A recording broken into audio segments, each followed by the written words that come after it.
Parliament సమావేశాలు ప్రారంభమయ్యాయి. ఆర్థిక మంత్రి నిర్మలా సీతారామన్ 2024-25 పూర్తి ఆర్థిక సంవత్సరానికి బడ్జెట్ని ప్రవేశపెట్టారు. ప్రత్యక్ష ప్రసారం ద్వారా ఇప్పటివరకు ఆ డీటెయిల్స్ చూసాము. ఇక వివరాల విషయానికి వస్తే కొత్త పన్ను విధానం కింద స్టాండర్డ్ డిడక్షన్ నుంచి 50,000 నుంచి 75,000కు పెంచుతూ నిర్ణయం తీసుకున్నారు. మధ్యతరగతి మేలు చేకూర్చేలాగా ఐటీ చట్టాన్ని సమీక్షిస్తామన్నారు.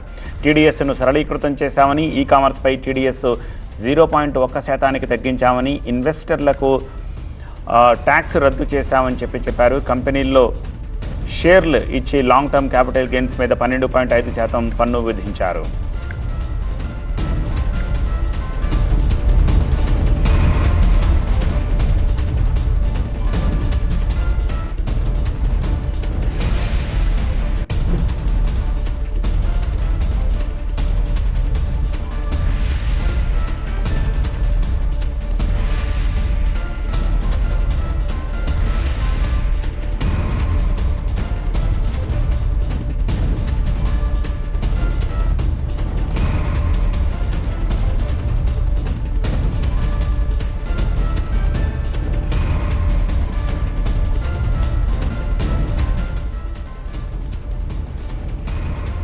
ఇంతేకాదు ఆంధ్రప్రదేశ్కి సంబంధించి గుడ్ న్యూస్ చెప్పారని చెప్పాలి. అమరావతి అభివృద్ధికి 15,000 కోట్లు ప్రకటించారు.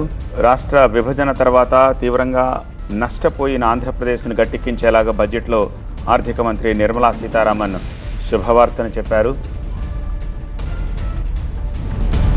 బడ్జెట్ పరిమాణం 48.21 లక్షల కోట్లుగా చెప్తున్నారు. మొత్తం ఆదాయం 32.07 లక్షల కోట్లయితే పన్ను ఆదాయం 28.83 లక్షల కోట్లని, ద్రవ్య లోటు 4.9%గా ఉండవచ్చని అంచనా వేస్తున్నారు.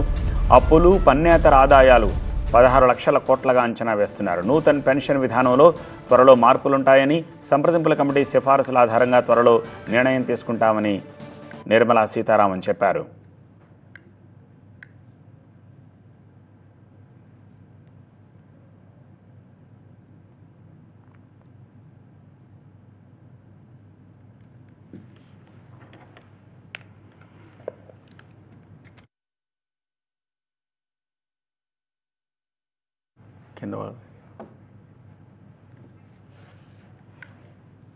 వ్యవసాయంలో ఉత్పాదకత పెంచడము, ఉద్యోగం నైపుణ్యాలు పెంచడము, మానవ వనరుల అభివృద్ధికి, సామాజిక న్యాయానికి పెద్దపీట వేయడము, తయారీ రంగము, సేవలు, పట్టణాల అభివృద్ధి, ఇంధన భద్రత, మౌలిక వసతుల అభివృద్ధి, ఆవిష్కరణలు, పరిశోధన, కొత్త తరం సంస్కరణలకి బడ్జెట్లో పెద్దపీట వేశారు. కేంద్ర బడ్జెట్లో ఏపీకి కూడా ప్రత్యేక ప్రాధాన్యం ఇచ్చారు.